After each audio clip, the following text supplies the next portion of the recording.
5 conference championship games this Saturday in college football, and I've got free plays and analysis in all 5 Saturday games for you in this video right here, right now. Hi, this is Steve Merril, WagerTalk.com, right back here on WagerTalk TV, and let's get right to it. We have 5 college football national TV games, all conference championships this Saturday. I'm going to go down in schedule order, give you my 10,000 game simulation projection for each game, and also where I think there's some value on either the side or total. We'll start with the early game at 12 noon Eastern between BYU and Texas Tech. This, of course, is the Big 12 championship game on ABC. And Texas Tech comes in number 4 in the playoff rankings. BYU number 11. They each have just one loss. Texas Tech fell as a touchdown favorite against Arizona State. BYU's only loss was against this Texas Tech squad earlier this season, about a month ago, just less than a month ago on November 8th. So as we're going to do with most of these games, in fact, these first 4 games I'm talking about, we have rematches. And you always hear, well, it's tough to beat a team a second time. And I don't necessarily buy into that. And the numbers don't nearly say that either. Texas Tech should win this game. They're a double-digit favorite. But what I like to do, and I talked about this a little bit in the Friday video as well, is I like to delve into the box score and see if we can find misleading results, or if we see if there's a reason why the result might be different the second time. The one thing that jumps out to you about the first game, it was a 29-7 Texas Tech home win a month ago, and it was low scoring, and both teams struggled. In fact, Texas Tech set a school record with 5 field goals in that game, and they only had 2 touchdowns, 5 field goals, and overall BYU just had 1 touchdown. That came in the fourth quarter when they were already trailing 19-0 after the 3 quarters. So it does look like it could be a tough game for BYU in this one. However, if it's going to be a low-scoring game, the dog has a chance to keep it close, and my 10,000 game simulation has it spot on here at 12.5. I've got Texas Tech winning this game by 12.5 points on average. These are 2 good offensive teams, but I think the defenses are good as well. In fact, I rank both squads top 20 offense and defense. I rank Texas Tech top 5 both offensively and defensively. They're basically in the playoffs. BYU obviously has to win this game. I would probably lean towards BYU. If it is a low-scoring game, it's also probably correlated to the under. So I do think BYU and the under is somewhat correlated in this game. Even though that didn't play out in the first one with the 29-7 final, it stayed under, but BYU didn't cover. Still a little bit fluky as Texas Tech had a difficult time scoring in that game. And I'll point out how strong the Tech defense has been this year, just 11 points a game allowed. BYU's given up just 18 points a game. And Texas Tech's defense has really been locked down. You could also maybe look at a BYU team total under, but the Texas Tech is a pretty balanced attack. The team totals, by the way, this one are right around 31 and 18 to 19 on BYU. As long as it's above that key number of 17.5, team total under might make some sense. Had to play this one here. I think you probably lean towards the under for the game. I know it seems obvious after a low-scoring first matchup, but 2 really good defenses under 49.5 might have some value in this one. And that does probably correlate to giving BYU a chance to cover as the big dog at noon Eastern. But once again, my 10,000 game simulation has it at 12.5. Current line is 12.5 to 13, so it looks like it's pretty much spot on. Your other game is also at 12 noon Eastern. And this is probably the least of the 5 games, the MAC championship, the one that's probably the least important here. For numerous reasons, but nonetheless, it is a national TV game on ESPN at noon Eastern, and that's Miami of Ohio, Western Michigan. Neither team ranked in the playoff rankings, and neither team has a chance of making the playoffs.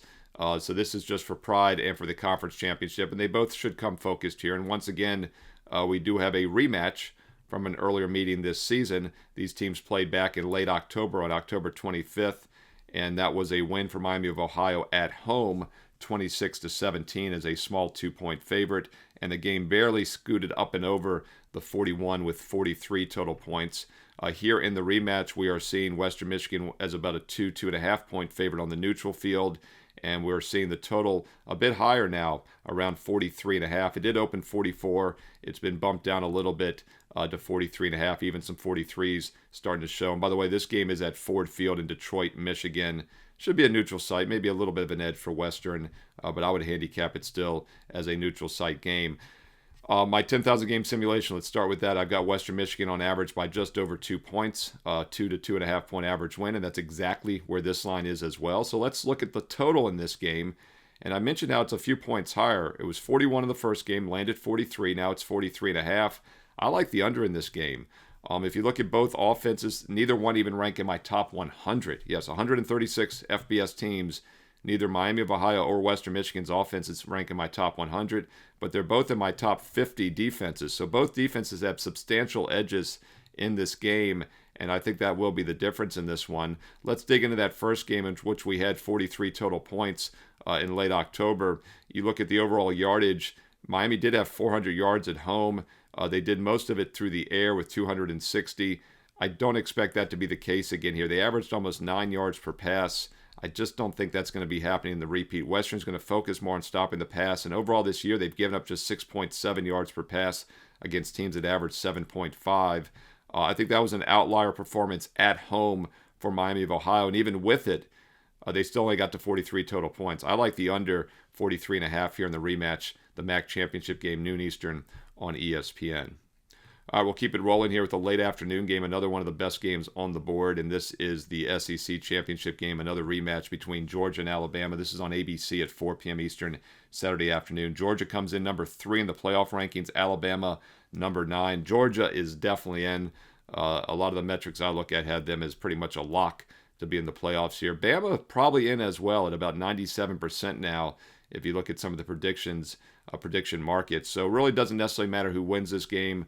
Bama might need it a little bit more, but they already beat Georgia in the regular season, is why I think both of these teams are in either way. And let's go look back at the Alabama schedule. They lost to Florida State. Obviously, that loss not looking too good, but they ran the table other than the Oklahoma loss, which is a decent loss, although they were almost a touchdown favorite in that game.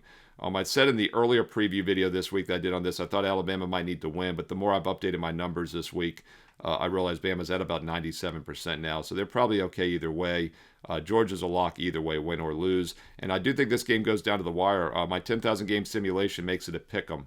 If you recall back in late September, I had Alabama winning that game in my simulation, and we did give it to you here in my college football top 25 video, and that did cash with the 24-21 outright underdog win. Bama was a couple-point underdog in that game.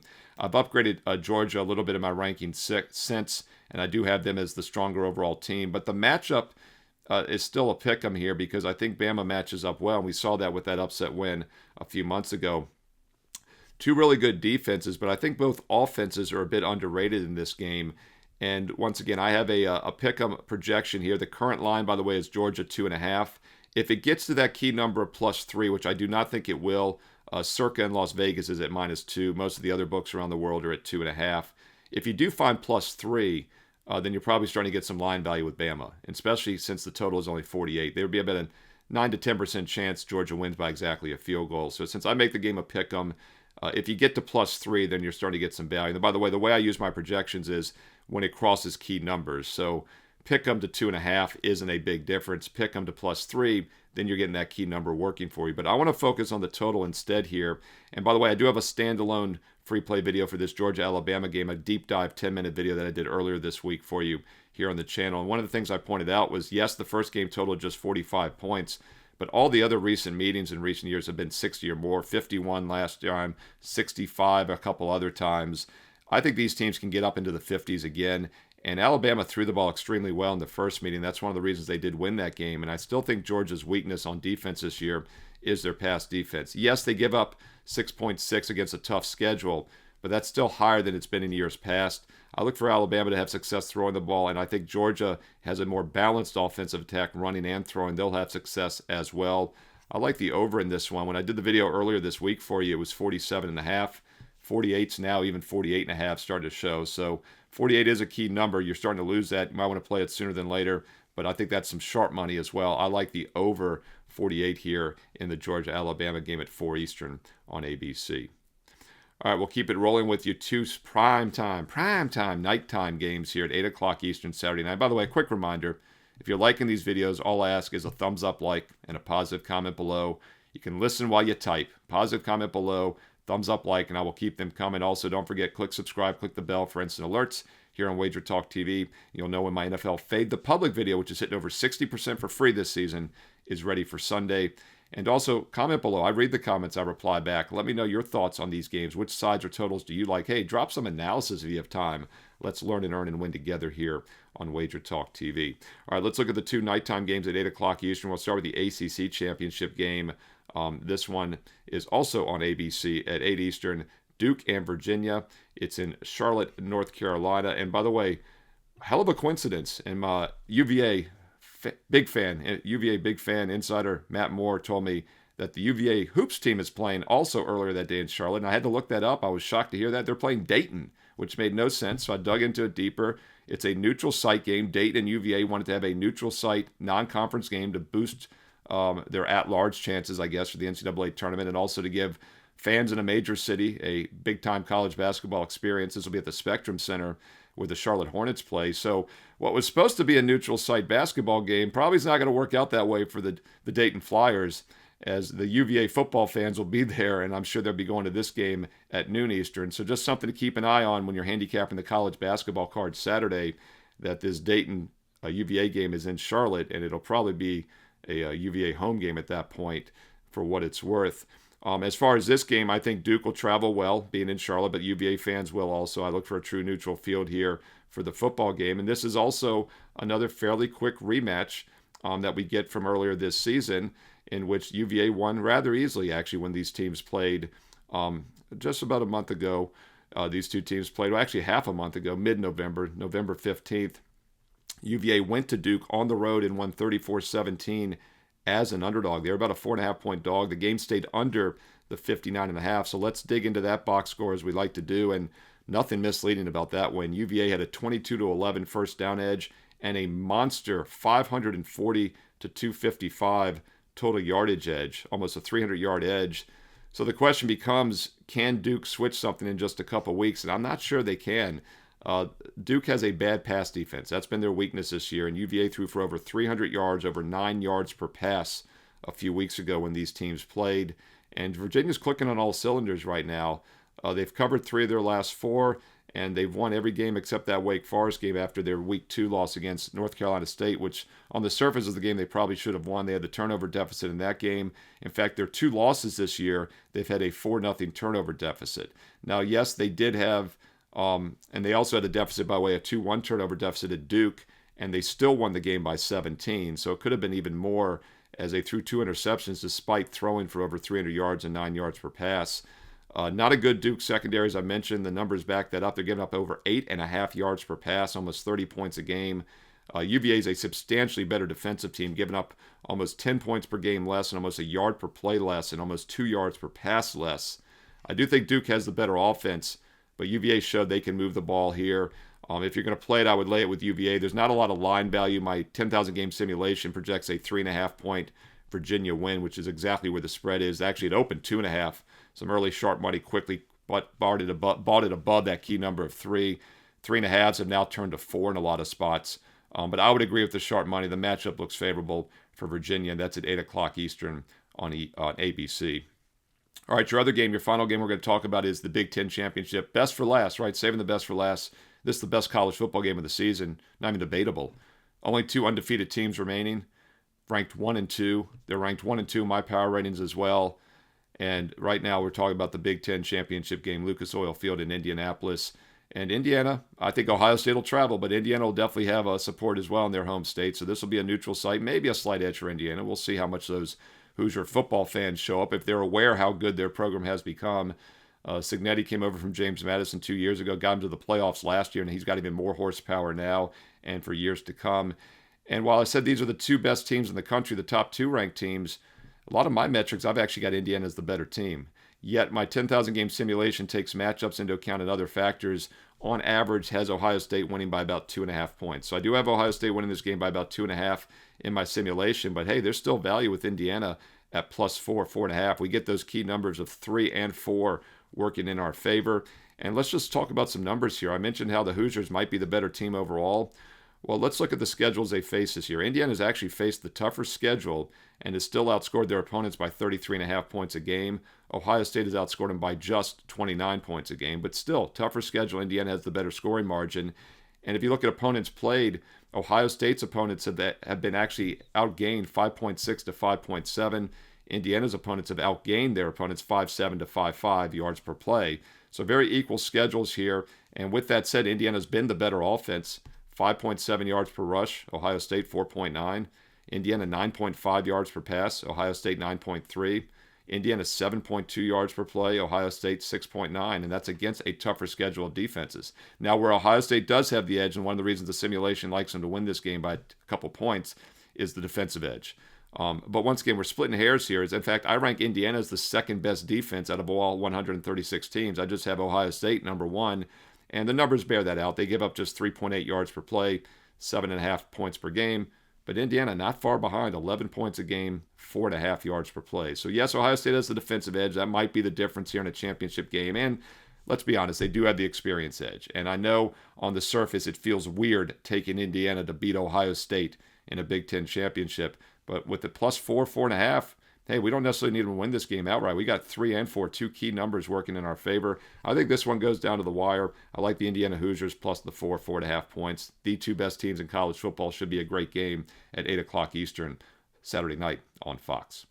Hey, there you go. Deep dive into all 5 conference championship games for this Saturday, December the 6th. Hope you found it useful. If you did, all I ask is a quick thumbs up, like, positive comment below, and I will keep these videos coming. Hey, and let me know what sides or totals you like on these games Saturday. Drop some analysis if you have time. And once again, we can learn and earn and win together every day right here on WagerTalk TV.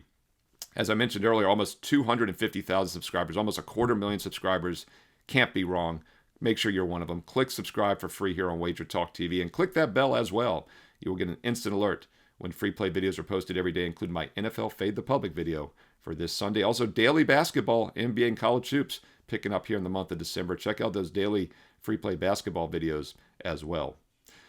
Now, these free plays are nice. I gave you all 9 college conference championship games for Friday and Saturday this week in different free play videos. I give you a ton of NFL content. Always give you the Thursday prime games, Sunday, Monday night football as well. Most of the time, when I'm giving you 15 to 20 free play videos a week, most of those games are light TV leans only. I treat them as 1% of bankroll. However, sometimes they do make my best bet card. Some of these games might be making my best bet card. And the only way to know for sure is to be a direct client at WagerTalk.com. And those best bets, by the way, are strong 4% plays. The exact same games I'm using each day, I give my clients. And it's been that way now for over 29 years since I started way back in August of 1996 as a full-time professional sports bettor and handicapper. If I'm using a game, my clients get it.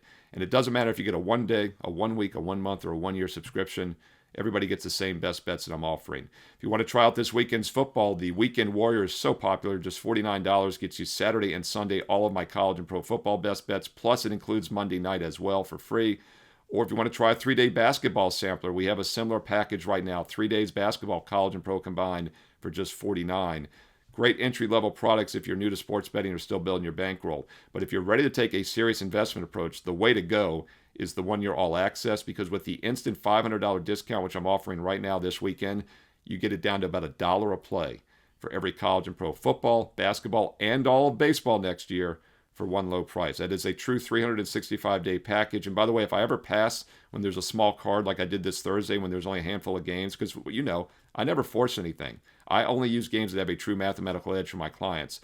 If we ever pass on a small card, you get an extra day added to your subscription. So you are assured at least 365 days of best bets, all sports, all access. And you get it for about $1 a play with that instant $500 discount. Plus, I'm throwing in a bonus 25% coupon. No promo code needed. It's on my page right now. Go check out the details. You can't miss it. It's right above the daily free play. That's right. The last cut for my best bet card that's just a bit outside from being a strong best bet is still a very strong opinion, and I post that for free every day with analysis. So go check out the daily free play. You should do that every day. And while you're there, check out the best bets, the special offers, Steve Merril, WagerTalk.com, and hey, get there quicker with shortcut wt.buzz/SM. On the way out, don't forget to follow me on social media at Steve Merril, 2 R's, 1 L, MERRIL, at Steve Merril on X and Instagram. And stay tuned here to WagerTalk TV because you know there's more free play videos coming up next.